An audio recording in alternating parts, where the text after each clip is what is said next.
tardes a todos, bienvenidos a Plural 21, bienvenidos los socios de Plural 21, simpatizantes de Plural 21 y todos aquellos que no sepáis lo que es Plural 21, pero que estáis viendo este vídeo. Buenas tardes a todos. Hoy tenemos con nosotros a Abraham Ibáñez. Buenas tardes, Abraham. Hola, buenas tardes. Yo soy José Luis, no me he presentado ¿Qué antes. tal? Abraham Navarro. Abraham Navarro. Gracias. Abraham.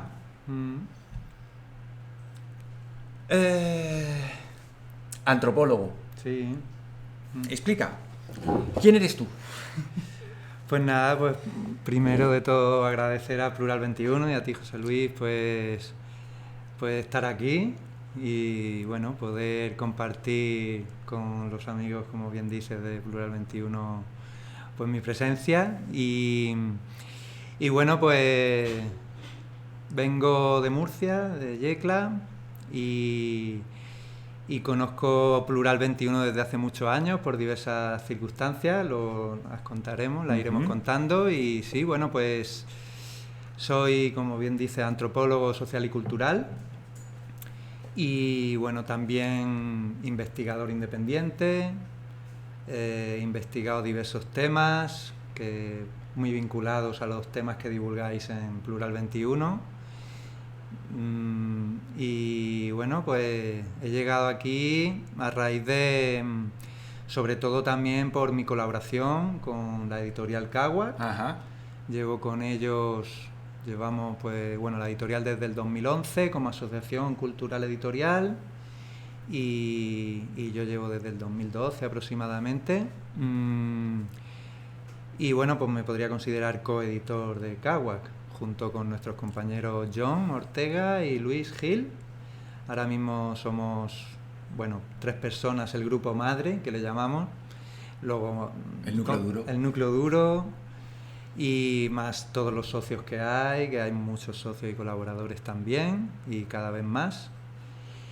Y nada, pues así resumidamente, ya iré a lo mejor hablando luego un poco de mi trayectoria también. Y hace un rato me explicaba lo que le interesa a él y cómo Caguac le ha servido para fusionar sus propios intereses, sus propias inquietudes con lo que la editorial va sacando, ¿no? ¿Por qué no explicas un poco lo que me has explicado antes tomando un cafetito? Sí, pues a ver, sí, yo quizá también para saber cómo he llegado a Caguac, pues me tengo que remontar un poco más atrás en el tiempo y quizá también, pues como pasa cuando he dado algún seminario sobre la medicina germánica de Hammer o medicina sagrada, a mí me gusta llamarla medicina sagrada, que para entender cómo Hammer llegó a los descubrimientos, pues yo también por mi trayectoria vital, mi camino de vida, podríamos decir, pues me ha surgido la inquietud pues a raíz de haber vivido ciertas experiencias, ¿no? Entre ellas, pues fallecimiento de familiares muy cercanos, fallecimientos, muertes, por así decirlo, antes de lo normal, ¿no? De la esperanza de vida media que hay en España en concreto y en Occidente. Y entonces, pues, por ciertos problemas de salud que tuve yo también, pues primero llegué, pues eso, quizá a interesarme por estos temas desde el plano del parto y nacimiento o la crianza natural. Ya iré citando varios autores, pero bueno, sobre todo yo estoy muy influenciado por la obra de Casilda Rodríguez, que bueno, haré mención varias veces porque creo que es una obra que es muy importante, ¿no? Que en parte la editorial también empezó por ella. ¿Qué es? Sí, pues a ver, la editorial en verdad empezó porque John Ortega era alumno de Máximo Sandín en la Universidad Complutense de Madrid y entonces antes de ser Caguac Editorial éramos Crimentales, ediciones Crimentales. El primer libro que sacamos fue el de Pensando la evolución, pensando la vida, con Máximo Sandín, de Máximo Sandín. Y entonces pues luego también pues por la inquietud de John pues también publicamos libros. Los siguientes libros fueron los de Casilda Rodríguez, sobre todo el de la represión del deseo materno, que el título es un poco largo, pero bueno, entendiendo un poco el título se puede entender los contenidos. Se titula La represión del deseo materno y la génesis del estado de sumisión inconsciente. Bueno. Ella hace un análisis antropológico, histórico, ideológico, podríamos decir, de un poco que en parte, yo siempre lo digo también, yo sí estudié antropología, entre el 2009 y 2012, fue por la vasta y extensa obra de Casilda, ¿no? Todas las referencias bibliográficas que ella daba, pues desde Pierre Clastres, Bachofen, son autores antropólogos de final del siglo XIX hasta los años 60-70, en los que los antropólogos, pues su campo de investigación, podríamos decir, son, pues es estudiar la ciencia que estudia a los seres humanos en todos sus ambientes sociales y culturales, Ajá. tanto históricamente como actuales y modernos. Entonces, pues, sobre todo por la gran obra de Casilda Rodríguez, pues fue ese interés que yo tuve para estudiar antropología. Explícale a quien no sepa, que no haya oído hablar nunca de Casilda. ¿Qué es? Sí, Casilda, pues el primer libro lo publicó en 1996 junto a Ana Cachafeiro y ella, pues hace un análisis histórico y antropológico sobre todo de cómo vivían las sociedades antiguas en torno a la maternidad y la crianza. Claro, puede parecer, no, pero es que eso solo abarca a las mujeres. No, la maternidad y la crianza abarcaba a todo el conjunto de la sociedad.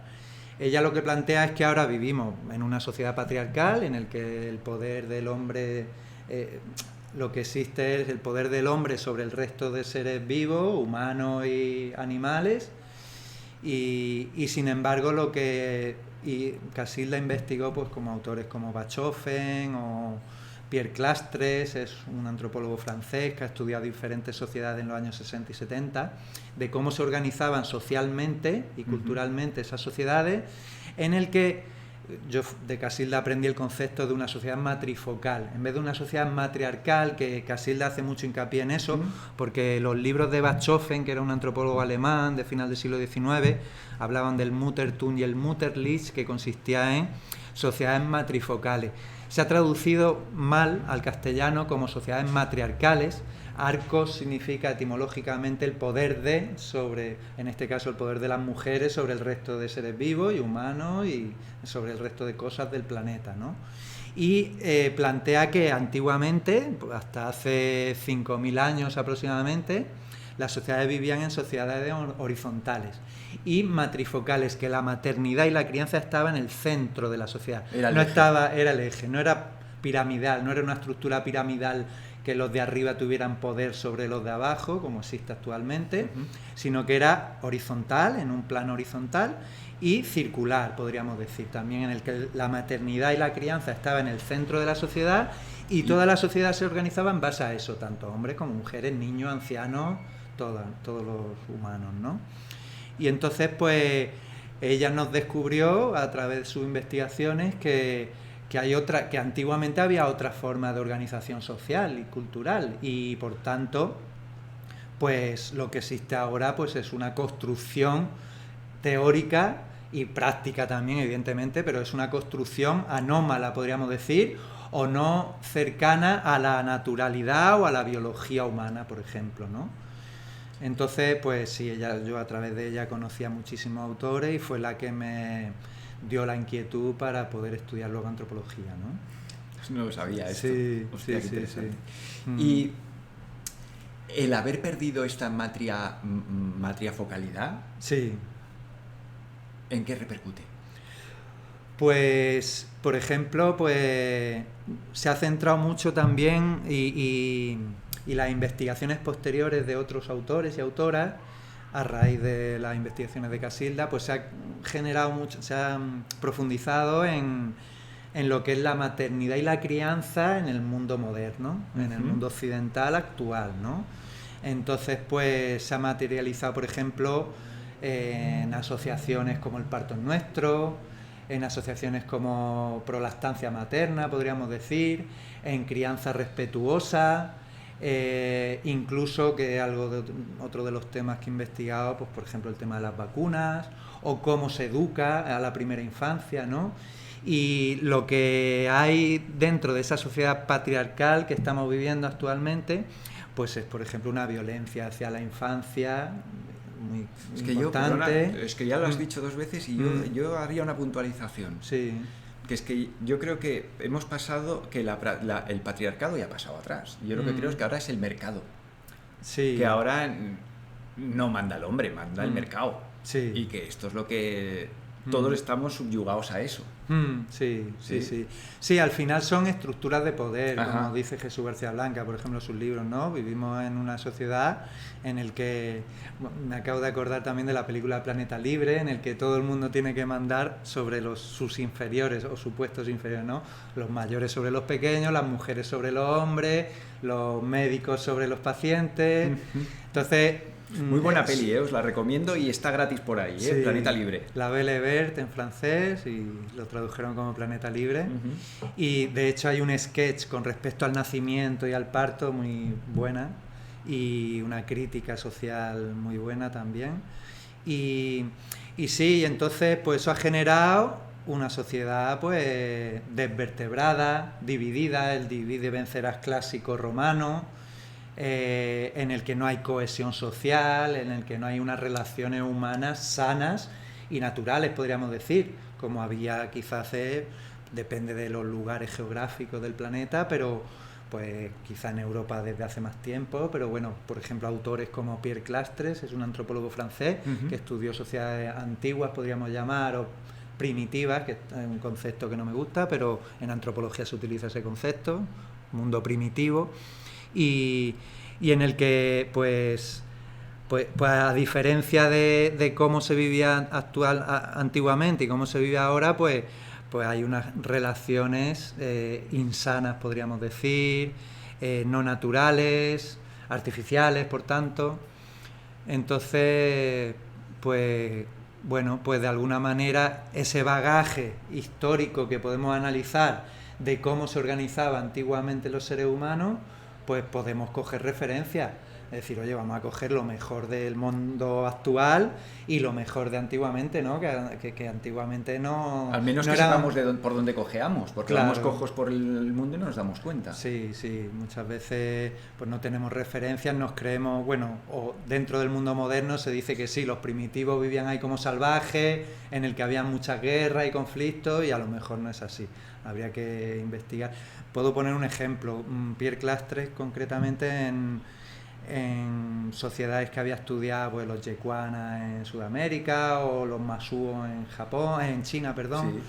pues habla de que para lo que nosotros es el concepto de trabajo, por ejemplo, lo que es ganarnos la vida económicamente con nuestro trabajo manual o físico, pues que antiguamente con 2-3 horas al día de media podían vivir perfectamente. Y nos cuentan, no, pero es que antes vivían muchos menos años. No, es mentira. Hay, de hecho, Marija Gimbutas, también la conozco a través de Casila Rodríguez, ella analizaba arqueológicamente huesos, restos humanos de sociedades de hace 5.000, 6.000 años y datan de una edad de 80, 90 y 100 años. Personas que habían hace 3.000, 4.000 años que también vivían bien, que no es que nos cuentan de que vivían mal, de que morían antes, de que había muchas enfermedades. No, el planeta es capaz de soportar, entre comillas, pues toda la humanidad que hay, ¿no? Del número de personas que hay. Entonces... Perdona, es que sí. Conozco el tema de los Mutsuo y conozco el tema de que las sociedades tradicionales, la gente trabaja 2-3 horitas al día, o sea, salen a recolectar, a sembrar, a lo que sean, 3 horitas al día, se van para casa y el resto del día hacen lo que quieren. Sí. Y esto es algo que nos han comido la pelota de que antes, desde el que salía el sol hasta... Y tengo un amigo que estuvo investigando a los aborígenes australianos y el tipo me dice, mira que los aborígenes australianos están en un territorio que no es la selva tropical que haces así y te encuentras un pomelo. Dice, esta gente con 2-3 horitas al día y hay días que utilizan 5 horitas y entonces están 2 días que no hacen nada. Sí, claro, depende de la estación del año. En verano se solía trabajar más, en invierno menos, era más de recogimiento, de hibernación. Y sí, a lo mejor pues, durante el año. Eso, el mundo popular, o sea, las sociedades populares vinculadas a la tierra, a la agricultura, a la ganadería, etcétera, bien lo sabían también, ¿no? Que se funcionaban, de hecho, todas las fiestas anuales vienen no de cuestiones religiosas, sino de cuestiones populares, de la fiesta de la cosecha, Ajá. la fiesta de la recogida, del cultivo de la patata, por poner un ejemplo, que todo era en base a las 4 estaciones, en base a las fases lunares, las fases solares, y bueno, pues vivir más cerca o aproximarnos a una vida más natural o biológica posible, ¿no? Entonces, Sí, por por ir acotar, centrándonos. por centrar un pelín, Mm, entras en contacto con la obra de Casilda Rodríguez, sí. Mm, eso te lleva a estudiar antropología, sí, ¿sí? sí. Y ahí empiezas a mezclarte con Caguas. Sí, O sí, sí, Caguac. a la misma vez todo, porque yo hice antropología del 2009 al 12, a la vez también de forma autodidacta estuve estudiando la medicina de Hammer, la medicina sagrada o nueva medicina germánica, o ciencia curativa germánica. Me ha sorprendido, Mm, ya me sorprendió hace días, mm, el punto de llamarle a la a la nueva medicina germánica, el ponerle la tilde de sagrada. sí, ¿Cómo llegas a eso? Sí, pues a ver, yo conocí por primera vez la obra de Hammer en el 2009, a raíz de unos problemas de salud que tuve yo personales y también quizá por mi inquietud por mi experiencia de vida, ¿no? Yo he tenido familiares muy cercanos que fallecieron, considero que fallecieron iatrogénicamente, con unos tratamientos muy fuertes, en el caso de mi padre y mi hermano por tema de corazón. Y entonces pues la medicina oficial no me daba respuesta. Yo me he criado en un mundo, mis padres, en cuanto me dolía un poquito la cabeza, me ofrecían una aspirina, un paracetamol Lo típico. Sí, y he tenido dolores de cabeza durante mi adolescencia, hasta los 20 años, hasta que terminé la primera carrera, porque además de antropólogo, bueno, soy óptico y optometrista ¡Hostia! también, que en parte de mi vida laboral la dedico a la óptica también. Pero eso, tuve muchas jaquecas, muchos dolores de cabeza, ciertos problemas de salud que iba al médico y le preguntaba, pero a ver, ¿por qué? ¿Por qué me pasa a mí esto o por qué ocurren las enfermedades? ¿No? Que yo lo quiero entender. Y no me dan respuesta. La medicina moderna alopática le llaman, de hecho, causa idiopática, cuando no tienen ni idea de por qué vienen las enfermedades o por qué puede ser la causa. Idiopáticas, Sí.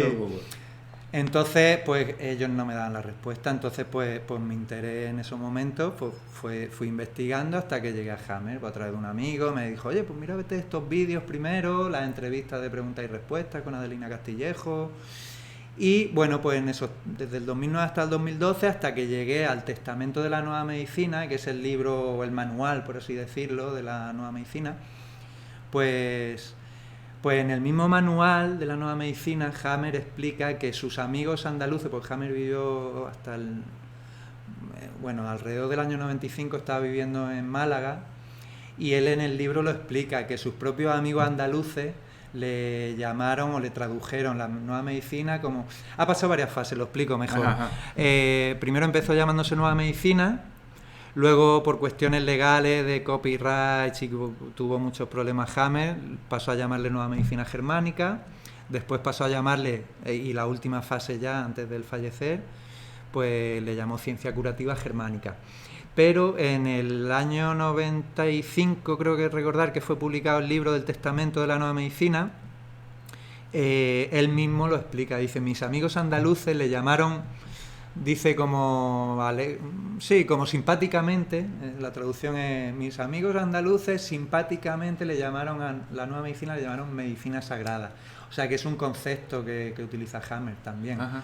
De hecho, en su página web oficial de su editorial, que es Amici de Dirk, pone abajo, viva la medicina sagrada, por eso mismo, y lo explica en el testamento. No. Por eso a mí me gusta llamarle medicina sagrada, porque estamos en España y bueno, y los españoles y sus amigos españoles pues le llamaron así, y a él le gustó también, entonces intentando ser leal a la medicina, al espíritu de Hammer, pues le llamo así. De hecho, bueno, pues parte de mi presentación podría ser también explicar que que administro un grupo en Facebook desde el 2013, se llama Antropología de la Salud, porque una parte específica de la antropología social y cultural es la antropología de la salud.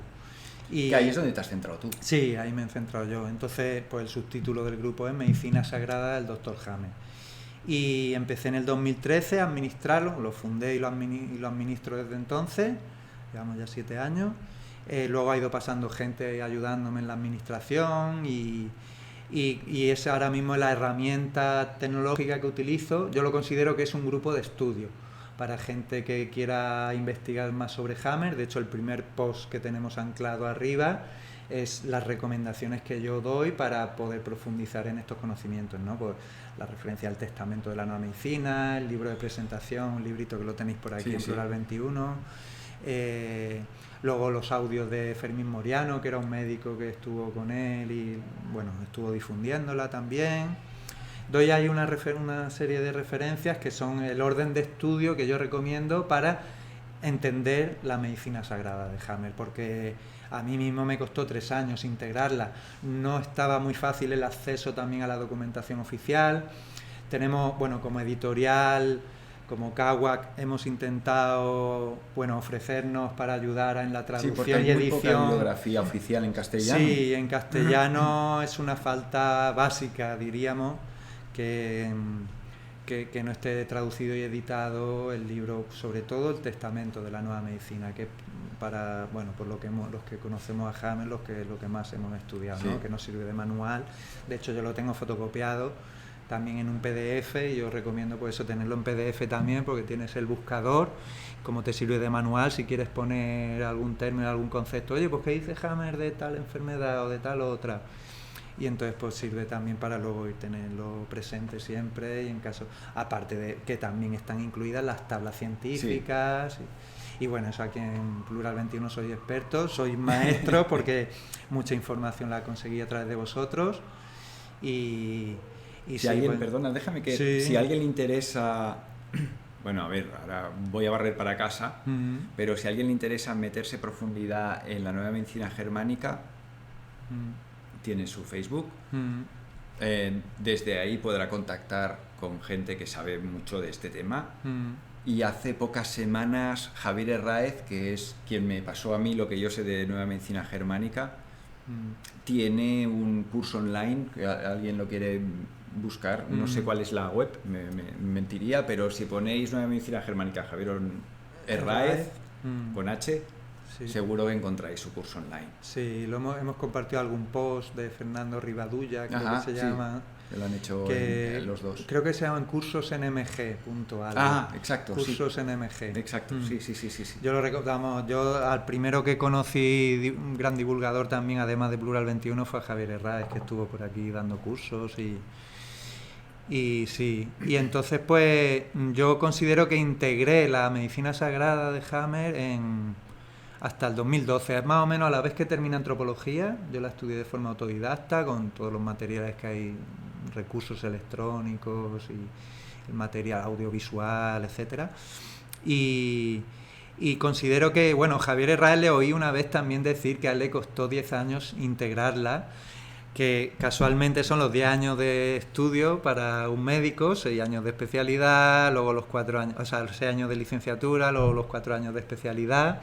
Y yo considero que a mí me pasó algo parecido, ¿no? Los 3 años que estudié de óptica y optometría fueron los que necesité para borrar o vaciar los dogmas de fe que hay en el...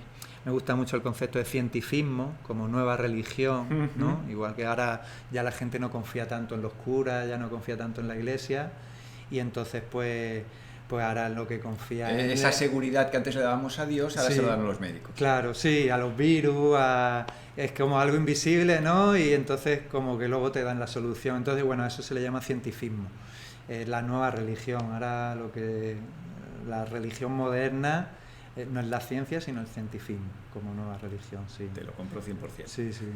Me contabas antes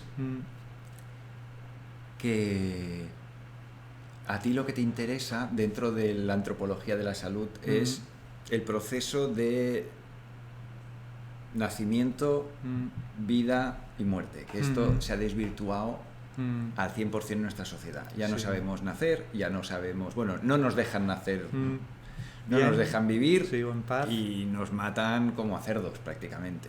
Sí, sí, sí. Que ahora, mi hija ahora... Hace pocos días ha muerto un vecino mío. Bueno, es igual, me parece muy escabroso, Sí. no lo cuento, Bueno, no bueno. lo cuento. Te lo cuento luego. Vale, sí, sí. Sí, pues te corto. Sí, tira, sí, tira. A ver,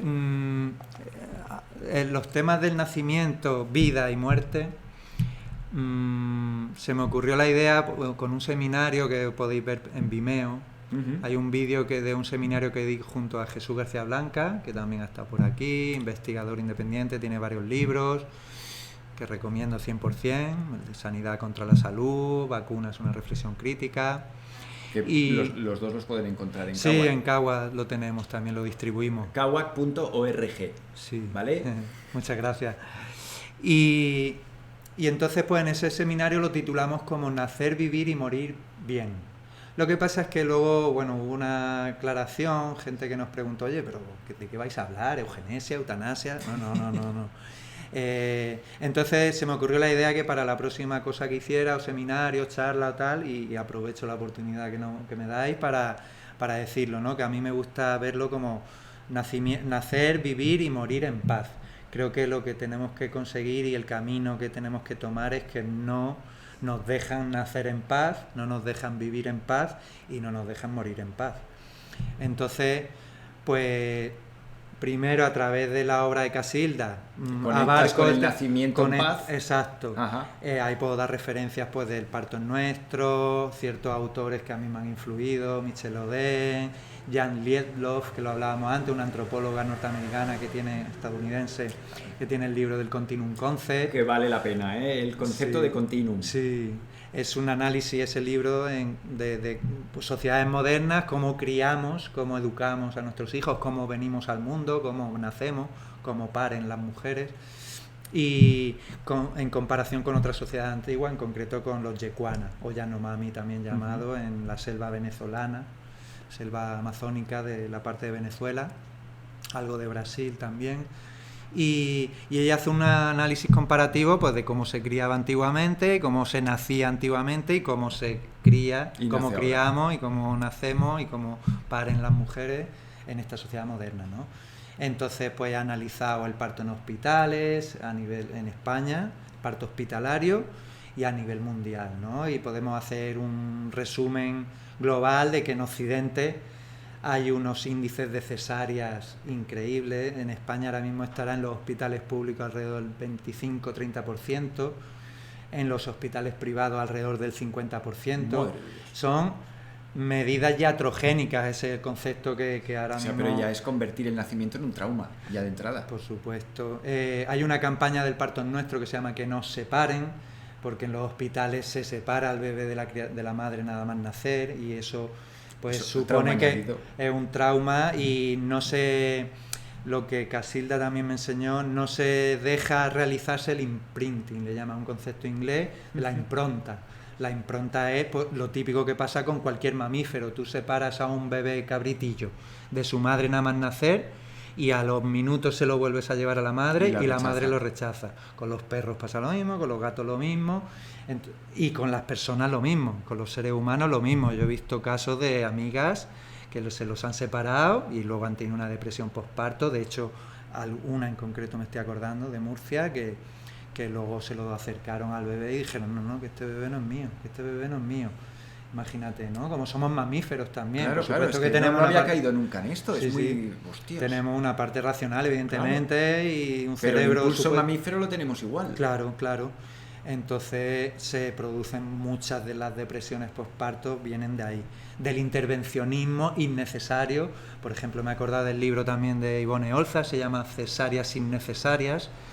Ella cuenta su experiencia de 3 cesáreas y cómo, pues, de hecho, hay más cesáreas entre semana, de lunes a viernes, que los fines de semana, en base al protocolo hospitalario, en base a los ritmos y los turnos de trabajo de los profesionales sanitarios. Entonces, pues, creo que hemos llegado al punto álgido más exagerado del intervencionismo, ¿no? Es ¿Eso qué produce? Iatrogenia. La iatrogenia, para quien no lo sepa, son las enfermedades y muertes causadas por tratamientos médicos y farmacológicos. Y entonces con el parto es un ejemplo clarísimo. El parto y el nacimiento en Occidente producen enfermedades iatrogénicas, produce malestar, produce violencia. Hay incluso gente que le llama terrorismo obstétrico, es violencia obstétrica. Y entonces, pues también a raíz de eso y a raíz de mi experiencia personal, pues he investigado el nacimiento en casa, ¿no? Partos y nacimientos en casa. Es algo que es, yo lo recomiendo 100%, porque es que tú estás en tu casa y tú dejas entrar en tu casa a quien quieres. En el hospital no eres tú la propietaria del hospital, entonces pues no hay que estudiar cuáles son las necesidades biológicas de un bebé y una madre en el momento del embarazo y del parto y el nacimiento, ¿no? Entonces eso lo explica muy bien Niels Bergman. Es un ginecólogo sudafricano de ascendentes ingleses, y él en el documental Cuidados Madre Canguro, método le llaman Mother Kangaroo Care, Cuidados Madre Canguro, es un documental, está en YouTube, dura 53 minutos, pues explica muy bien cuáles son las necesidades biológicas de un bebé y de una madre en el momento del embarazo, sobre todo al final del embarazo y en el momento del parto y el nacimiento. Y la primera infancia o esterogestación, que es otro concepto que aprendí de Casilda, la esterogestación. A ver, ¿cuenta? Sí, la primera vez que oigo la palabra. Sí, los seres humanos, a diferencia del resto de mamíferos, nacemos, por así decirlo, pretérmino. Es decir, por ejemplo, hasta los X meses de vida no nos nacen los dientes, no sabemos andar hasta aproximadamente alrededor del primer año de vida, nacemos con el cerebro, eso lo explica Niels Bergman muy bien, nacemos con el cerebro 25% desarrollado, nacemos con un 25% del cerebro desarrollado y al año de vida, por así decirlo, lo tenemos ya al 80%. Y sin embargo el resto de mamíferos, la mayoría, ovejas, cabras, perros, gatos, 2 días están al 100%. Ya están andando, ya están con dientes. Entonces, por así decirlo, nacemos pretérmino y está esa fase de esterogestación, que es, por así decirlo, la fase en brazos, ¿no? Lo que dice Jan Lieblos también, de la fase en brazos, lo típico que se ha puesto de moda ahora de llevarlos con las mochilas encima, pero que era antiguamente lo que hacía. Es lo normal. Claro, que es como que se ha tenido que perder esa tradición para luego recuperarla, ¿no? Cuando no se tendría que haber perdido, lo típico de llevar a los bebés encima, ¿no? Durante el primer año de vida, y es súper importante esa fase. Aquí en Occidente, que eso lo denuncia Jan Lieblos también, pues está lo de los carritos y tal, que bueno, que en un momento dado te puede ayudar y servir pues, para si tienes que desplazarte a algún sitio, tienes que ir a comprar y tal, pero lo normal, gente lo utiliza el carrito para llevar la compra y al bebé encima, el carricoche que se dice, pues el carricoche llevarlo para la compra y al bebé encima, ¿no? Porque eso Jan Lieblos otra vez lo explica estupendamente. Sí, creo que es en un libro de Jan Lieblos que explica cómo llegó a cuajar en nuestra sociedad el carrito, que el carrito era súper mal visto, era quien llevara a un hijo en un carro era una mala madre, hasta que aparece, creo que la reina Cristina, Victoria a lo mejor, paseándose por Londres con el carrito y todo el mundo de golpe, hostia, el carrito mola si la reina lo hace, y ahí le dio la vuelta a la tortilla. Sí, totalmente. Pero hasta entonces, si no era una madre que tuviera una tara, que tuviera un problema en las piernas o que tuviera un problema médico, o sea, un problema de físico de movilidad, nadie usaba un carro. Todo eran brazos. Sí, de alguna manera, pues igual que la antropología investiga estas cosas, pues en concreto la rama de la antropología de la salud, pues yo me he especializado en eso, también en la parte del nacimiento. Y entonces, pues nada, tenemos que investigar. Yo lo primero que recomiendo es que la gente investigue por su cuenta, que no se crea nada de lo que aquí decimos, sino que lo puede comprobar. Sí. Ser rigurosos. O sea, cualquier cosa que oigáis en el canal de Plural 21, por favor, iros a la biblioteca o... internet, ser rigurosos. No os creáis lo que aquí os decimos, lo que en la tele os digan o lo que la prensa os diga, no. Poneros un poquito. Máxima máximo respeto a las investigaciones que está haciendo muchísima gente y que están ahí, que no es que yo me lo invente, que es que yo cojo referencias, la antropología investiga diferentes planos, autores y autoras. Entonces, déjame que te pregunte, en Caguac, si a alguien le interesa el tema del parto, ¿encuentra a Rodríguez? ¿Qué más puede encontrar? Sí, pues de Casilda Rodríguez vamos a sacar ahora, estamos en proceso de la edición la cuarta edición del primer libro suyo, el de la represión del deseo materno, y también luego escribió El asalto al Hades, se llama. Bueno, el Hades era donde supuestamente lo que luego en la tradición católica ha cogido como el infierno, ¿no? Que es donde primero se juntaban las mujeres. La portada del libro es el cuadro del Jardín de las Hespérides, porque es muy visual, ¿no? Y se entiende muy bien, ¿no? Como hay 3 mujeres ahí al lado de un árbol con una serpiente que les rodea, y es donde supuestamente llevaban luego pues al infierno a las mujeres, las brujas, las herboleras. Y ese es el segundo libro de Casilda. Y luego tenemos otro, pero que está agotado. Ella en su web, en su Google Site, Casilda Rodríguez, se busca Google Site Casilda Rodríguez y aparece. Están en PDF también los que están agotados. Y escribió el segundo volumen del Asalto al Hades, que se llama La sexualidad y el funcionamiento de la dominación, que ese también es otra tesis prácticamente. Y bueno, y el que también está disponible en la web es el de Pariremos con placer. Es un libro que ella... llevo Rodríguez a través de este libro. Sí, ella hace un homenaje un poco a un libro anterior que hay de un antropólogo y médico, se llama Juan Serrano Vicens, catalán, que se llamaba Parirás con placer, en vez de el parirás con dolor que dice la tradición católica y tal. Pues ella hace una mención de que, oye, que hay investigaciones de gente que hablan de partos incluso orgásmicos, que hay mujeres que dicen que no han sentido dolor durante el parto, que incluso han sentido placer.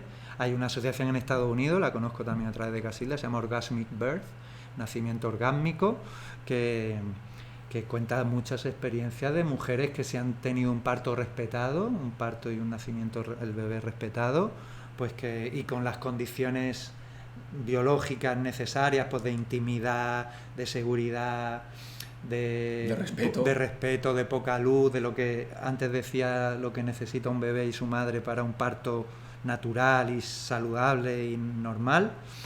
Pues sí, ella lo explica muy bien en el libro de Pariremos con placer, que son 2 capítulos. Uno es de una charla que dio en Jerez, en un congreso de maternidad y crianza, y otro, pues bueno, con muchas referencias fotográficas también, porque se fue a unas islas de Grecia, ahora mismo no me acuerdo el nombre de la isla concretamente, pero en el que hizo fotos, estuvo en varias exposiciones de vasijas, exposiciones de antropología y de historia natural, de vasijas en el que simbolizaban medusas y pulpos, dibujaban medusas y pulpos que simbolizan el útero materno y el movimiento natural del útero. Y lo que siempre ha dicho Casilda es que vivimos en una sociedad en la que las mujeres tienen los úteros contraídos, lo típico de la tradición de las danzas del vientre. Sí. Las danzas del vientre era para eso, para estimular y reconectar las mujeres con su útero, ¿no?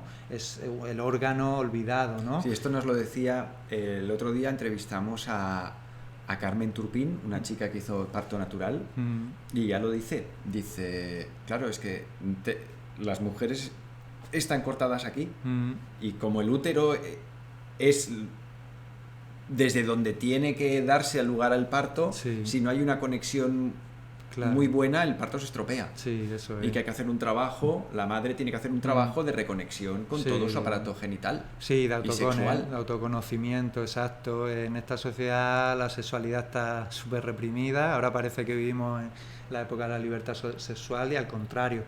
Me gusta poner el ejemplo de, por ejemplo, lo que hablamos antes del nacimiento y el parto en el hospital. Eso lo dice Michel Oden también, ginecólogo francés que primero montó las clínicas de parto en el agua, allí en Francia, cerca de París, la clínica Pithiviers, y él lo dice, mira, el mejor lugar para un parto y nacimiento es donde hagamos el amor con nuestra pareja. Si vas al hospital, nada más llegar, te preguntan el nombre, te tratan como un objeto. Sí, sí, incluso como un inválido o un discapacitado, una persona con diversidad funcional. Y sin embargo, pues, claro, vas allí, se te desconecta la parte... Lo que hay que hacer es desconectar la parte racional, es la parte instintiva, la que... el parto nace solo, sí, o sea, sí, claro. el bebé, de alguna manera, tú aunque quieras decir a la mujer, no, yo es que quiero parir ya, no, cuando el bebé esté a término y esa conexión bebé-madre, pues esté, por así decirlo, a término real, biológicamente hablando, pues entonces se desencadena todo un fluido de hormonas y a nivel biológico pues se desencadena para que el parto se dé, ¿no? Y entonces decía el ejemplo de, es lo mismo que cuando estás haciendo el amor con tu pareja en casa, cuando te suena el móvil es como que se te corta todo el rollo, ¿no? Entonces como que tiene que volver luego otra vez a empezar las contracciones. En el caso del parto, pues muchas mujeres le pasa lo mismo. Llega al hospital y se le cortan las contracciones. Sin embargo, pues te quedas en casa con un embarazo bien preparado. Conocer en esa parte de autoconocimiento de la mujer, del útero, de lo que es el parto, etcétera, pues sabiendo eso, tomando conciencia de eso, pues como que lo normal es que lo tuviéramos todo en casa, que el parto y el nacimiento fuera en casa. Bueno, como ha sido siempre. Como ha sido siempre, sí. Como ha sido siempre. Yo he tenido la suerte de poder estar en el parto de mi hijo, he tenido la suerte de estar en el parto de unos amigos y la verdad es que yo con conciencia y sabiendo del tema, pues lo recomiendo 100%. Vale, entonces ya tenemos un parto en paz. Sí, sí, y un nacimiento. Sí. Luego tenemos la vida. Sí. ¿Qué has ido encontrando tú? Pues sí, además de Casilda... La nueva medicina germánica. Sí. He comprobado que... A ver, los datos oficiales con respecto... Creo que hay que hablar dentro de la vida en paz. Creo que hay que hablar de la iatrogenia que nombraba antes.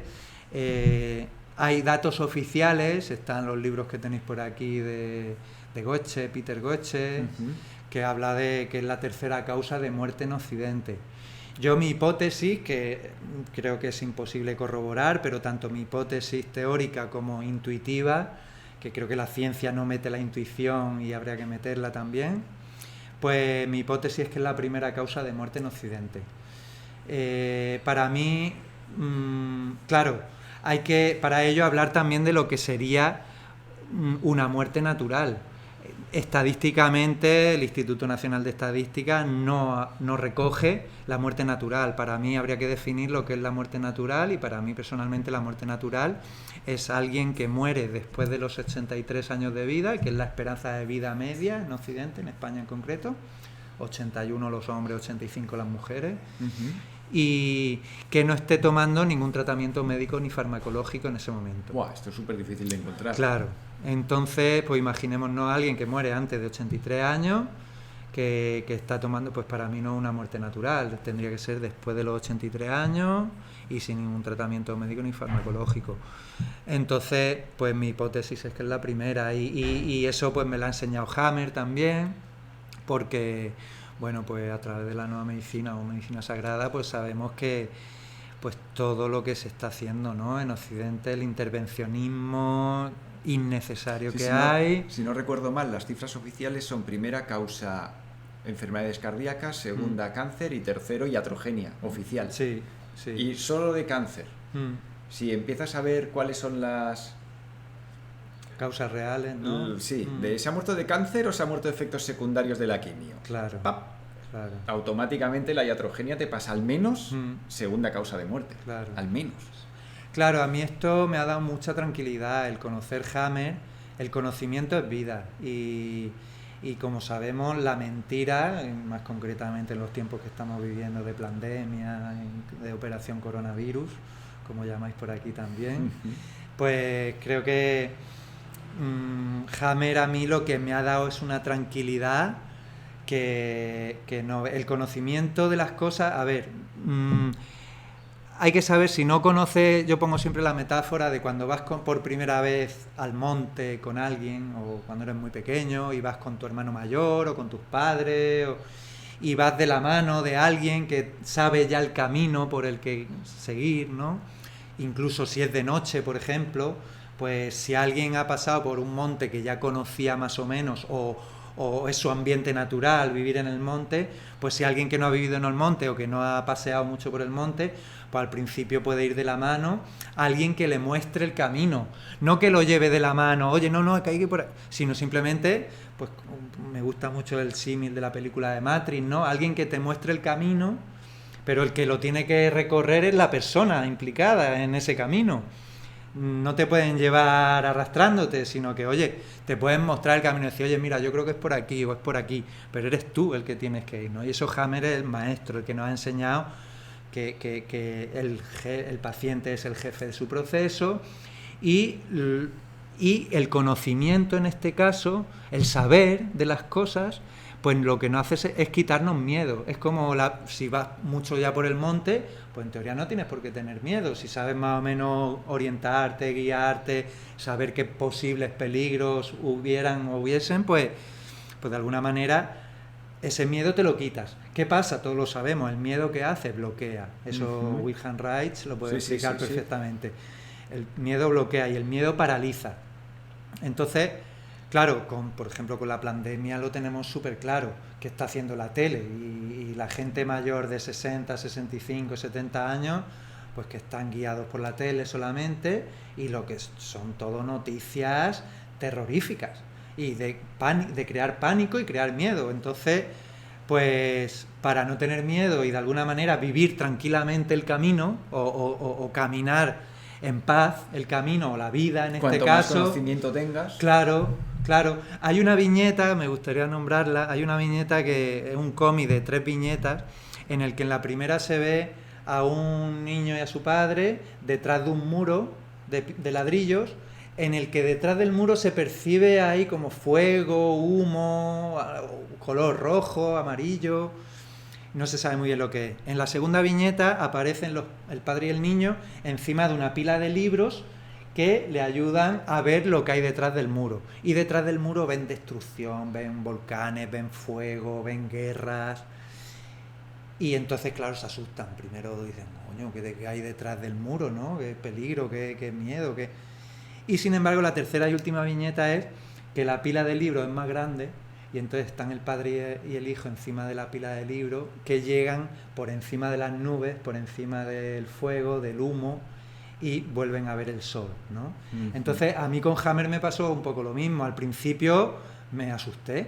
Al principio digo, ¿pero qué me estás contando? O sea, que todo lo que yo he sabido de la medicina moderna es una interpretación errónea de la realidad biológica, que ahí puedo hablar también de las vacunas, luego hablaremos un poquito a lo mejor, y entonces a mí me impresionó, al principio decía, y me bloqueó un poco, me paralizó, pero por lo que sea, pues seguí profundizando en el conocimiento de la medicina sagrada y hasta que al final hubo un momento, yo considero que el 2012, que dije, que es por esto. Y esto no quiere decir que ya lo sepamos todo, que esto el aprendizaje es para toda la vida. Y cada día se aprende algo nuevo. Exacto, entonces pues llegué un poco así, ¿no? A la medicina de Hammer también y un poco por eso me refiero al vivir en paz, ¿no? Que nos deje un poco vivir en paz. Y yo la forma que la he encontrado para vivir en paz es a través del conocimiento. Si alguien quiere profundizar en el tema de la concepción de...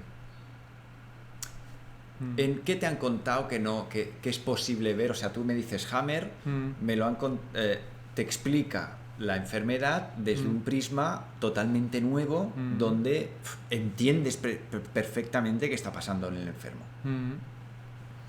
Y te aleja del concepto de enfermedad para acercarte al concepto de alteración transitoria de salud.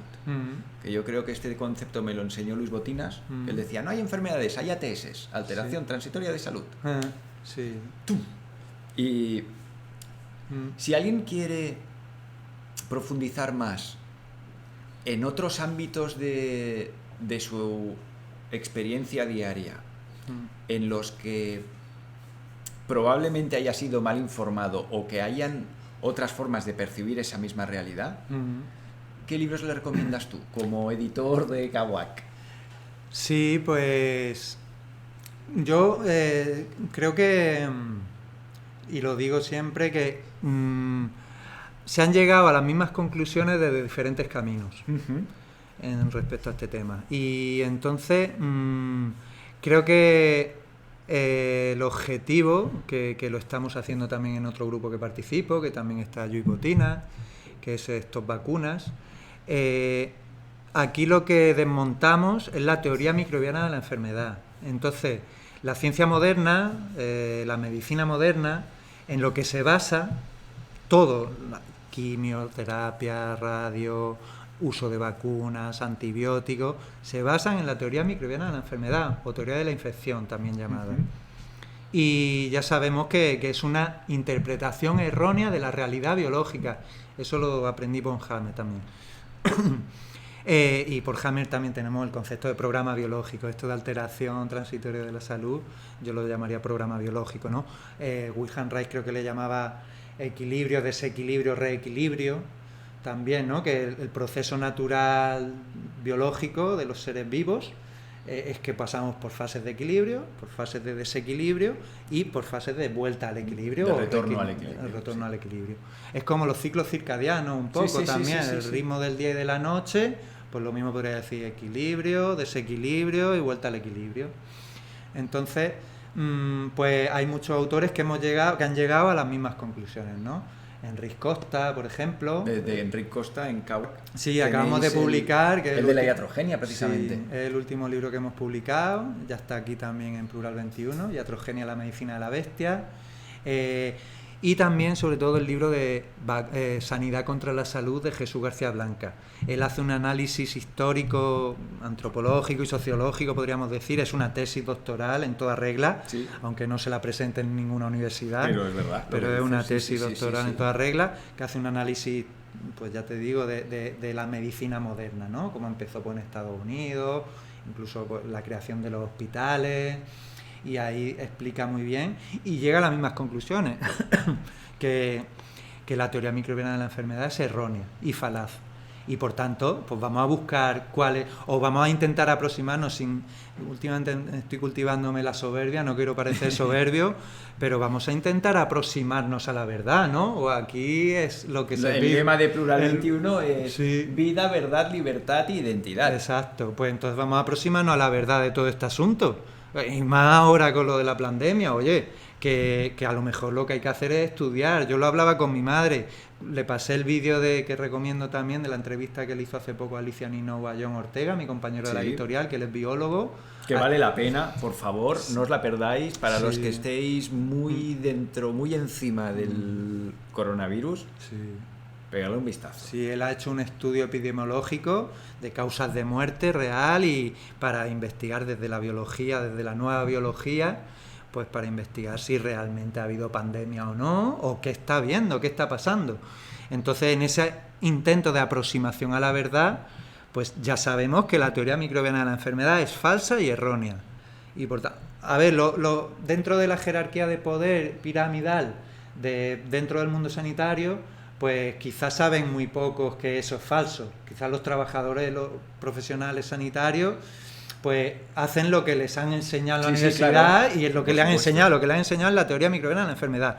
Y por tanto, si ya sabemos que es falsa, y tanto Jesús García Blanca, Enric Costa, Hammer, Reich, otros muchos investigadores la han desmontado completamente, oye, pues vamos a aproximarnos a la verdad, ¿no? Para mí una aproximación muy buena es la de Máximo Sandín también, ¿no? Su libro de Pensando la Evolución, Pensando la Vida, que fue con el que empezamos la editorial. De hecho, John Ortega fue alumno suyo en la Complutense de Madrid. Y esa línea un poco de nueva biología, que también está María Jesús Blázquez, por ejemplo, catedrática de Biología de Zaragoza, que fundadora de Vía Láctea. Entonces hay muchos autores y autoras que han llegado a las mismas conclusiones desde lugares diferentes. Desde lugares diferentes, pero entonces pues todos son válidos para mí, se han coincidido todos en que esa teoría es falsa, pues entonces... Y que lo que es importante es que es sensata.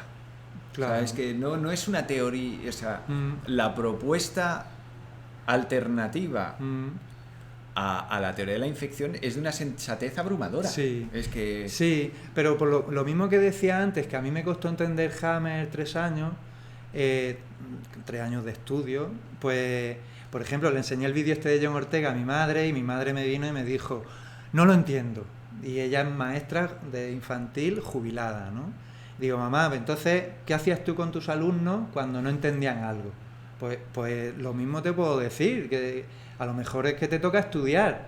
No estudies la tele, lo primero que le dijo, igual que dice María Teresa Morera, ex farmacéutica y amiga de estos vacunas también de aquí de Plural 21, que dice, lo primero, quitar la tele. Bueno, no tirarla, pero utilizarla a lo mejor como ordenador, ¿no? Como pantalla de ordenador. Eso es lo primero, y es lo primero que le digo a mi madre, mamá, por favor, no, si ves la tele no te lo creas, o cómo hacemos para... Es un lavado de cerebro, igual que el mundo académico crea dogmas de fe, pues la televisión crea dogmas de fe, y entonces... Para mí, a que ha desaparecido la religión en nuestra vida, Dios ha pasado a ser la medicina y la tele es como ir a misa. Sí. Tú vas allí y tienes al presentador que te va contando... Sí. Las letanías de turno o lo que sea, la misa. Entonces pues yo cuando se lo enseñé y me dijo, es que no lo entiendo tu amigo, tal. Digo, mamá, pues que a mí me pasó lo mismo. Por ejemplo, el documental de 4 horas de la nueva medicina, al principio no lo entendía. O sea, ¿qué me están contando? A ver, pues ¿qué hice? Pues verlo varias veces. Eso también lo aprendí de Ángel Gracia, en su libro de la dieta del delfín, el hombre, bueno, amigo también de aquí, que lo explica muy bien, ¿no? Este no lo conozco, ¿ves? Ángel Gracia, el primero que oí yo sobre las propiedades nutritivas y curativas del agua de mar. Ajá, vale, ahora. El hombre ahora. Mayor... Sí, y ha hecho el empalme. Pues lo decía, dice, si la primera vez no lo entiendes, pues léetelo otra vez. Es tan sencillo como eso. Es que... Oye, no lo entiendo, voy a ver, venga, ¿y qué referencia? Porque todas las investigaciones te derivan luego a otros investigadores. Pues, oye, ¿qué referencias bibliográficas tenemos? Pues el vídeo de John Ortega y Alicia están referenciados 100%. Entonces, pues si hay algo que no entiendes, oye, pues a lo mejor esto sí que lo entiendo, venga, voy a ver qué os dice este autor o este otro, ¿no? Entonces, pues recomendar el estudio, el conocimiento, la búsqueda de la verdad se consigue así, o la aproximación a la verdad en este asunto, yo lo he conseguido así, no encuentro otra manera. Y se me ocurre, para ponerte ahí una tilde, puede ser una buena lectura leerse La sanidad contra la salud y luego a renglón seguido el de las vacunas. Sí, una reflexión crítica. Los dos combinados, que además funcionan muy bien como...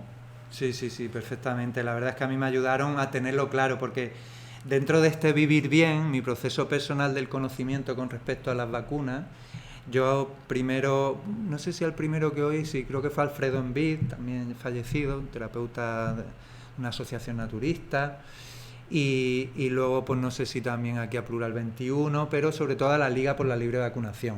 Xavier Uriarte, Juan Manuel Marín Olmos. Juan Manuel Marín Olmos es un médico homeópata que escribió un libro que se llama Vacunaciones Sistemáticas en Cuestión, con la línea que lleva, que máximo respeto, a la línea que lleva la Liga por la Libre Vacunación, en que da muy buena información sobre las vacunas, efectos secundarios, componentes de las vacunas, eficacia de las vacunas. Y yo llegué primero por ello, ¿no? A adentrarme un poco en el conocimiento de las vacunas, ¿no? Pero sentía desde el principio que me faltaba algo, ¿no? Y entonces pues me faltaba profundizar en qué se basaba el uso de las vacunas, que es en esa teoría microbiana de la enfermedad. Entonces, cuando te das cuenta que es un error la teoría microbiana de la enfermedad y es falsa, pues entonces dices, pero entonces vamos a ver, vacunas hay algunas buenas y otras no, hay algunas efectivas y otras no. Entonces profundicé en el estudio, continué con el estudio, llegué al libro que hemos nombrado primero La sanidad contra la salud y luego el de Vacuna, una reflexión crítica, de Jesús García Blanca y Enrique Costa, y entonces ya terminé de aclararme, decir, vale, que era esto. Y luego entonces, le añades el de iatrogenia y ya es la bomba. Claro, y ya como continuación, pues por supuesto hay otros muchos libros, en concreto el iatrogenia de Enrique Costa también, que acaba de salir a la luz. Y es que tú no sabes la tranquilidad que da.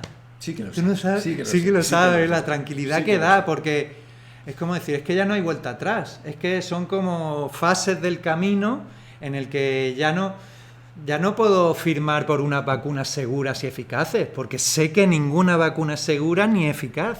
Entonces, sé que ninguna vacuna es necesaria. Entonces, pues da una tranquilidad y lo mismo me pasa con el médico en general, con lo de ir al médico. Yo hasta hace 12 años aproximadamente que iba de vez en cuando al médico, si no pues para un análisis de sangre, porque fui vegetariano, para lo del hierro, la vitamina B y tal. Pues desde que conocí a Hammer, desde que conocí a otros muchos autores, no quiere decir que no me haya puesto malo. Habré tenido mis lumbalgias, mis dolores de cabeza, alguna dermatitis, enfermedades comunes, gripe, resfriados comunes. Eso no quiere decir que no me haya puesto malo, pero sí he sabido cómo funciona más o menos la biología, o me he aproximado a la verdad de cómo funciona la biología humana, pues no dependo de alguien que supuestamente me cure. El que se cura es uno mismo, y eso Hammer es el maestro para decirnos que el paciente es el jefe de su proceso. Y por tanto, partiendo también de la base de la autogestión de la salud, antes de conocer a Hammer conocí a Enneko Landaburu, por ejemplo, que habla de la autogestión de la salud, habla de la coescucha, que también lo recomiendo conocerlo, ¿no? Y, por ejemplo, la técnica de la coescucha yo la utilizo pues un poco como una técnica liberadora, ¿no? De desahogo. Explica un poco de qué va. Sí, pues a través de ello, creo que viene de una tradición francesa, creo que Enneko Landaburu la trajo, no sé quiénes son sus maestros, pero creo que son franceses. Pues habla de que a través de la risa, hay 4 elementos básicos en los seres humanos con que además no se contagian, porque no me gusta el término contagio, se comparten. Ajá. Se comparte, que es la risa, el llanto, los temblores y los bostezos. Entonces, sabiendo que algo que se comparte, y al ser empáticos por naturaleza los seres humanos, si tú estás con alguien que empatizas y esa persona está llorando, pues es posible que a ti te salgan unas lágrimas también. O si esa persona está riéndose, es posible que te salga una risa. Lo de los bostezos, muy típico, de ver a alguien bostezando y te da por bostezar también. O algo que yo no lo tenía muy claro, que eran los temblores, pero eso pasa con el miedo también. Cuando hay por ejemplo, en accidentes, bueno, aquí en Barcelona lo tendréis reciente, ¿no? Los atentados de la Rambla, etcétera. Pues el miedo y los temblores también se comparten, porque si alguien está al lado con miedo, ese miedo se comparte, se transmite quizá hormonalmente, o sea, no es que se contagie, sino que se transmite hormonalmente, es decir, nosotros segregamos unas hormonas y a través del aire, a través del oxígeno, pues se comparten con la otra persona y podemos también estimular esas hormonas del miedo en este caso, y por eso temblamos, ¿no? Pero es una respuesta biológica también. Entonces, es una respuesta de desahogo. ¿Cuál es la coescucha, ¿no? Sí, ¿cuál es la propuesta? La propuesta, la técnica de la coescucha es, concretamente, se puede hacer en parejas o en grupo, y es a través de un reloj, a través del tiempo, pues se deja, por ejemplo, se pacta previamente entre si son 2 personas, pues oye, tú tienes 1 minuto para hablar y desahogar, también sabiendo que las vías de desahogo posibles son la risa, el llanto. Al principio solo igual te sale la risa por la vergüenza, porque no conoces a alguien o a la persona con la que lo estás haciendo. Entonces, sabiendo que hay 4 elementos de desahogo, risa, llanto, temblores y bostezo, y la técnica es dejar el tiempo pactado previamente. Oye, tú tienes 1 minuto para hablar y yo te escucho, pero sabes que después yo voy a tener 1 minuto para hablar y tú me escuchas. Uh-huh. Entonces es no cortar y generar un espacio de no juicio. Es decir, lo típico en las conversaciones con los amigos, lo típico es, pues, tú te deberías hacer esto, cuando alguien te cuenta un problema, pues yo creo que tú deberías hacer, ahí ya está metiendo el elemento de juicio personal. Entonces, decir, a ver, es un poco la función del confesionario, que eso lo dice Hammer también. ¿Cómo metes ahí estas 4 patas? Lo del hasta pues, que aparezca la risa. Claro, propiciarlo, o sea, sabiendo que al principio, por lo general, te sale la risa, ¿no? La vergüenza te puede dar incluso algo de temblores, ay, qué vergüenza tengo, tal, o no sé qué contarte, y saber que esos elementos desahogan, entonces puedes intentar sacar. Claro, normalmente se saca el tema que le preocupa a la persona. O sea, oye, pues yo quiero hablarte de esto, de mi preocupación última o mi inquietud es esta. Entonces, pues yo voy a hablar, por ejemplo, de problemas en casa. Tengo unos problemas con mi pareja o con mis hijos o tal, y quiero desahogarlo y poder hablarlo. Es la función del confesionario, que eso lo dice Hammer también, que ahora ya no se tiene esa confianza en los curas, pues se tiene confianza en terapeutas, en psicólogos. Al final es mucho con la persona que das para poder propiciar ese desahogo, ese espacio. ¿no? Sí, y ese espacio. Eso sería la coescucha, que yo lo aprendí pues, en el libro de Autogestión de la Salud. Se titula Cuídate, compa, de Nico Landaburu, que también lo recomiendo. Sí.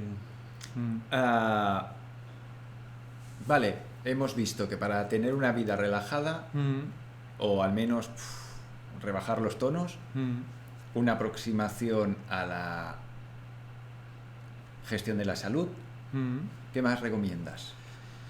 Sí, pues... Porque estoy viendo aquí Sí, bueno, también tenemos el libro de Magna Ciencia de Artur Sala, que también está por aquí en Plural 21. Acaba de salir el Adendum. Es un libro denso, intenso, es un libro, él es físico. Es un mamotreto. Sí, él es físico y entonces pues utiliza muchas tablas que bueno, en teoría nos enseñaron en el instituto, en la época que estudiábamos física. Y bueno, pues él explica los fenómenos no materiales de la física también. Él siempre hace referencia a Tesla mucho, por ejemplo, a Wilhelm Reich. El segundo libro va a ser sobre todo Wilhelm Reich. El Adendum. No, el Adendum es del libro 1. El Adendum habla de las transmutaciones nucleares frías, que es lo que se ha especializado Artur. Eso, bueno, pues lo recomiendo su lectura. Ese es el Adendum, el de transmutaciones nucleares frías. Ya tardo en tenerlo. ¿Está a la venta ya? Sí, lo tenemos. No lo hemos publicado en la web porque nos llegó la semana pasada de la imprenta. La semana que viene. A partir del martes 25 lo tendremos disponible en la web seguramente. Y bueno, es un estudio en profundidad. El libro 2 habla más sobre Reich, que también tenemos... ¿Quién es Reich? Explícaselo al que nos esté escuchando. Sí, bueno, yo recomiendo el libro de Jesús García Blanca, que ha investigado sobre la biografía de Reich, todas las fases por las que él pasó de investigación, primero la parte psicoanalítica, luego la parte más, podríamos decir, física o química de sus investigaciones, y luego la parte más, pues, del orgón. Es que es denso también, sí. Aquí en poco tiempo me cuesta...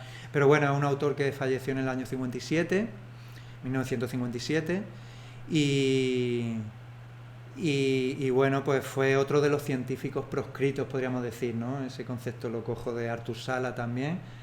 Bueno, le llegaron a quemar... Sí. El Estado americano llegó a quemar su obra, hacer hogueras y libro que veían de él, libro que lo quemaban, en pleno siglo XX. Su hija Eva Reich sí que pudo recuperar bastante documentación, luego lo transcribió con estos sistemas que habían antes de recopilación de información, y bueno, ahora se puede conseguir muchísima información de él, ¿no?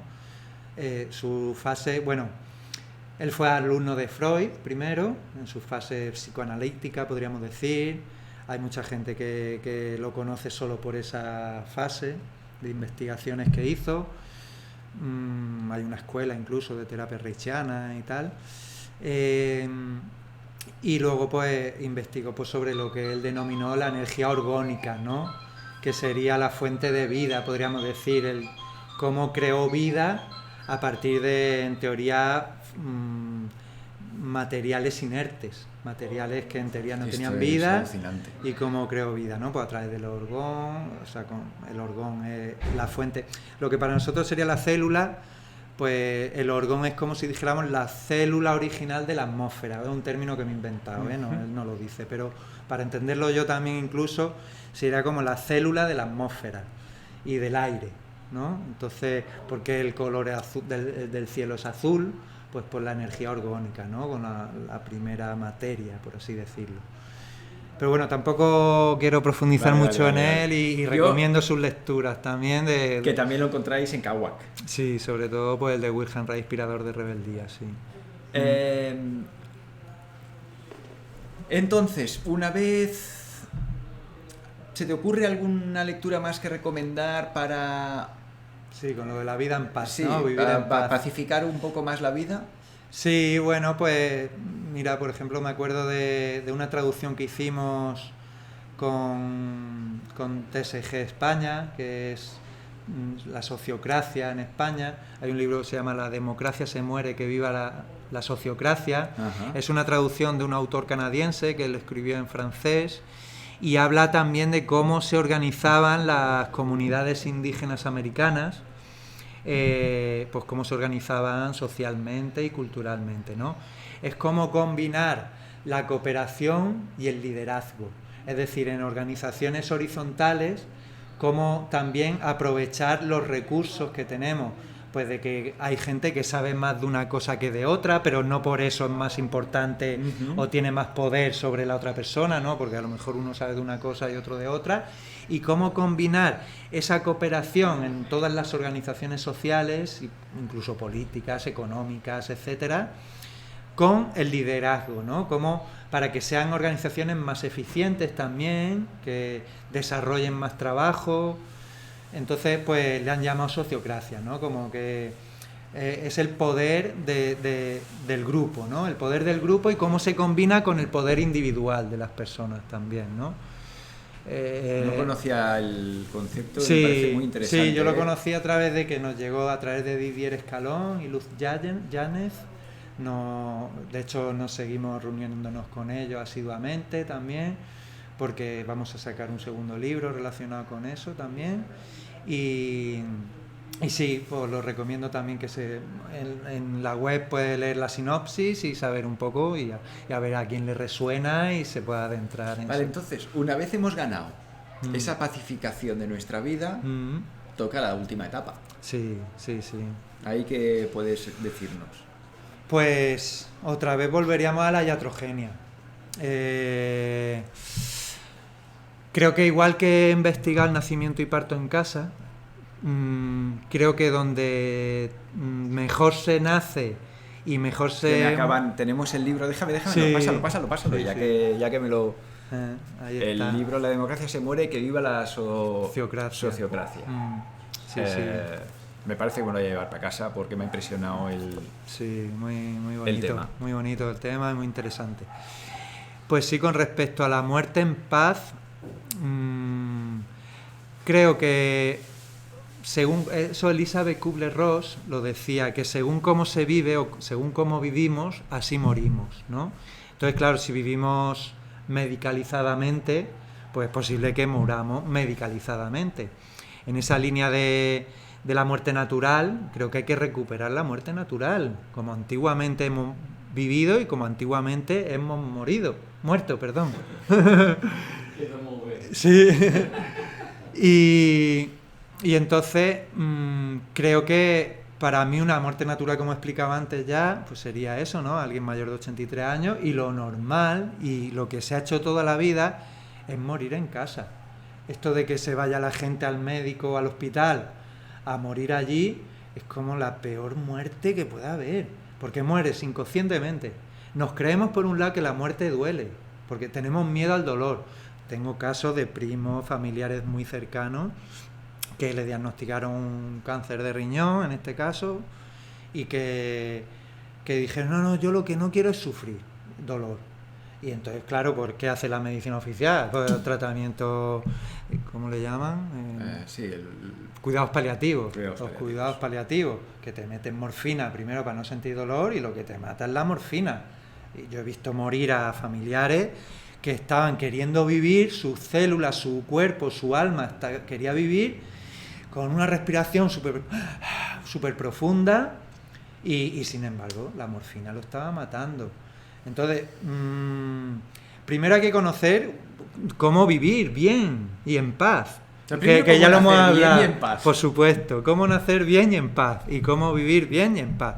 Por tanto, eso impepinablemente, a ver, hay casos que no, pero por lo general y la norma debería ser morir bien y en paz. Y para mí una muerte buena y en paz es una muerte no medicalizada, consciente y sabiendo que la muerte no tiene por qué doler. Eso lo explica muy bien también Masanobu Fukuoka, con su experiencia de vida. Es el japonés que tenemos otro libro de él, Sembrando en el desierto, que cuenta un poco también su vida y su última trayectoria de vida, ¿no? Cómo viajó por todo el mundo conociendo proyectos de permacultura, de agricultura natural. Es el fundador de la permacultura, ¿no? Sí, él y Mollison, sí, él se podría decir que es el fundador de la agricultura natural. Esto. Que luego ha tenido alumnos, que de hecho hemos publicado libros de Juan Benítez Hamchen también, junto con, eso no lo he explicado, lo puedo decir ahora, de Ajo Ediciones Colaborativas, también es otro proyecto que tenemos, pues para gente que quiera hacer coediciones o autoediciones. Esto lo encuentro muy interesante. Pues que, sí, ese es el otro libro. En el desierto. Exacto, él por ejemplo murió con 90 y algún año. Y él sí que los últimos 3 años de su vida creo que le recomendaron, no sé si alguna medicación para la diabetes y tal, pero enseguida se la dejó. Y dijo, yo, ¿para qué me voy a tomar esto? ¿No? Y entonces él además lo dice en el libro, ¿no? Quien lo escribió, que él pasaron las fiestas de su pueblo y él se murió al tercer día de las fiestas de su pueblo. Dijo, yo quiero primero vivir las fiestas de mi pueblo, despedirme de todos mis seres queridos y luego ya dormir tranquilamente en mi cama y morir en mi cama. Y entonces creo que, y él lo cuenta, dice, a él no sintió dolor con la gente que le rodeaba en su último momento de vida. No expresaba dolor con su cara o con su cuerpo, su gesto, no expresaba dolor. Entonces yo creo que la muerte no tiene por qué doler. Entonces morir en paz para mí es una muerte sin dolor, pero sin analgésicos químicos y conscientemente, es decir, oye, pues que ya creo que los orientales son los que dicen que morimos cuando ya no tenemos nada más que aprender en esta vida, ¿no?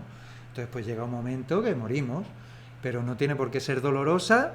Y al contrario, tiene que ser pacífica y en paz, ¿no? Y bueno, pues hay muchos autores también que, pues Elizabeth Kubler-Ross, o hay algún autor español, ahora mismo no me acuerdo, pero que también lo cuenta, ¿no? Pero bueno, yo recomiendo eso, conocer sobre todo Hammer en este caso, porque también lo explica también muy bien, ¿no? Claro, entiendes cómo funciona la biología y por tanto la biología, sabes que como nos han enseñado en el instituto, es crecer, es nacer, crecer, reproducirnos, desarrollarnos y morir, ¿no? Es ley de vida, la muerte es ley de vida, lo único que sabemos seguro en la vida es la muerte. Entonces, como tal, pues eso te hace vivir la vida más intensamente, más el carpe diem que dicen por ahí los latinos, ¿no? El vivir el momento presente, el no estar preocupado en exceso por el futuro próximo. Sí, por supuesto que hay que planificar la vida, ¿no? También hay que elegir caminos. Si aparecen bifurcaciones en el camino, pues hay que tomar decisiones. Oye, pues voy a echar por aquí, o mi intuición me dice echar por aquí. Si me equivoco, digo, oye, pues siempre tengo tiempo para volver y coger otro camino, ¿no? Entonces, pues algo que estoy investigando, con lo de la muerte, y creo que yo tengo pendiente de hablar con mi madre, por ejemplo, tengo pendiente de hablarlo con mis seres queridos también, de cómo queremos morir, ¿no? Creo que hay que planificar cómo queremos morir. Y yo quiero morir en paz, en mi casa, si puede ser. O sea, si puede ser, no, en mi casa y por tanto, y no medicalizado, y por tanto conscientemente. Saber que llega un momento que te vas a morir. Tomar conciencia de la muerte es eso, ¿no? Saber que te vas a morir y no tenerle miedo. El desconocimiento otra vez da miedo, y en el caso de un primo mío, por ejemplo, lo vi morir hace 2 inviernos en el hospital fatal con morfina, pues él decía, no, es que no quiero sentir dolor. Claro, pues ¿qué hacen la medicina oficial? Morfina, no te enteras, pero una muerte inconsciente, no saber que te vas a morir. Entonces, y para una vez que te mueres, ya ves, claro, vamos a morir bien. Sí. Así resumidamente, vamos, sería como el culmen, ¿no? Podríamos decir, de el que ha llevado una vida plena, pues es más probable que tenga una muerte plena. Entonces, ya para ir cerrando, ¿tú qué haces? ¿Das talleres donde recoges todo esto que hemos hablado, básicamente, ¿no? Sí, he dado seminarios, recomiendo el vídeo que hay en Vimeo en 4 partes, si ponen mi nombre completo creo que sale Abraham Navarro Ibáñez, que di con Jesús García Blanca un seminario en el que hablábamos de todo esto. Y luego también lo he canalizado a través del grupo de Facebook que ya nombré antes, Antropología de la Salud, Medicina Sagrada del Dr. Hammer. Y bueno, algo que no he anunciado públicamente, pero que aprovecho la oportunidad para decirlo, que ofrezco, porque creo que hay que recuperar la figura del médico tradicional que iba a las casas de la gente. Se ha perdido eso, porque ahora lo típico, ¿no? De un terapeuta que tiene su clínica o tiene su consulta privada, que igual que recomiendo lo de morir y nacer en casa, pues recomiendo que los terapeutas, los médicos, que vayan a las casas de la gente, porque eso te da muchísimos datos del estilo de vida que lleva esa persona. Y puedes sintonizar mucho más con esa persona y ver si, oye, pues puedo recomendar ciertos cambios en tu vida, ¿sabes? Recomendar o mostrar, pero que las tienes que dar tú, yo no te voy a obligar, evidentemente. Entonces ofrezco también como una especie de, podríamos decir, clases particulares. Es como el antiguo profesor de instituto que iba a las casas de los alumnos también pues a hacer clases particulares, ¿no? Muy en la línea de Javier Herráez, yo le oí por primera vez a él lo del asesoramiento, asesoría en nueva medicina o medicina sagrada. Y entonces pues son una especie de clases particulares o asesoramiento individualizado en los domicilios de la gente, en el sureste ibérico. Yo me muevo entre Murcia, Alicante, Albacete, y entonces pues lo que ofrezco también, ¿no? Un poco asesoramiento o clases particulares, pues de todos estos temas que hemos ido hablando, sobre todo Hammer, porque normalmente es para gente que tiene problemas de salud y que quiere conocer la medicina sagrada, ¿no? Y quiere profundizar en ella. Primero le recomiendo que lea algo, ¿no? Que vea algún documental o... En el primer post del grupo de Facebook yo hago una serie de recomendaciones de lecturas y vídeos de documental audiovisual y luego pues en base a ese material de estudio, porque el grupo es un grupo de estudio, pues oye, si tienes más dudas, pues pregúntame y te puedo dar unas clases particulares. Un poco eso, ahí me pueden encontrar. Pues además yo creo de en Caguas, que... pues ahí. ¿Se te ha quedado algo en el tintero, Abraham? Pues nada, pues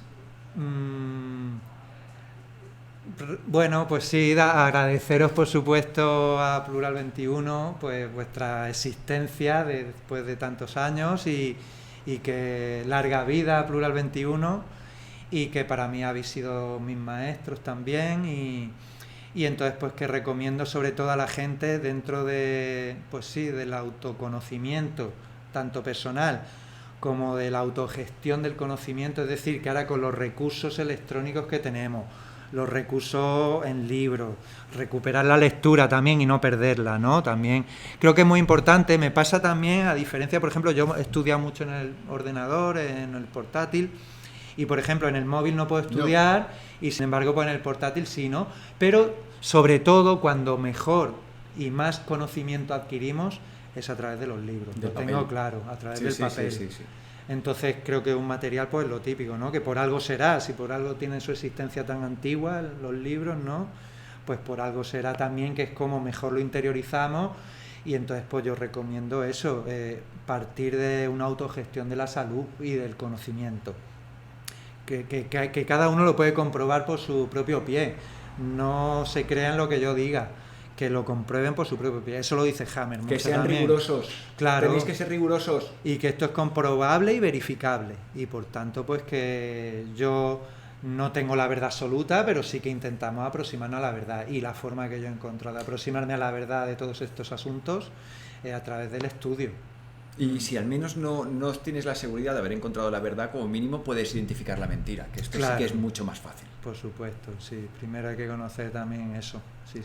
Y algo que me enseñó Luis Botinas, al que creo que nunca agradece lo suficiente, una de las primeras veces que lo vi, se me acerca y me dice, mira José Luis, con el tipo de historias que tienes en la cabeza, tienes que aprender a diferenciar el trigo de la paja. Si no tienes criterio para diferenciar el trigo de la paja, te la van a meter doblada. Sí. Y él me recomendó un par de libros y hay que tener criterio. Criterio para poder detectar mentiras. Sí. Y luego las verdades están ahí, al menos... ¿no? Sí, me has recordado, y para terminar, si no te importa... Casilda Rodríguez precisamente me lo dijo también, ¿no? Dice, durante el franquismo era la censura y la ausencia de información y de conocimiento, el que no llegara el conocimiento popular y la sabiduría popular a la gente, y ahora con la época moderna que vivimos es el exceso de información, que también produce desinformación y desconocimiento. Y colapso mental. Claro, entonces, pues muy relacionado con diferenciar el trigo de la paja, pues lo mismo, ¿no? Sí. A mí me costó por eso lo mismo con James, ¿no? Encontrar al final el testamento de la nueva medicina, hasta que no llegue a ese libro no terminé de integrarlo.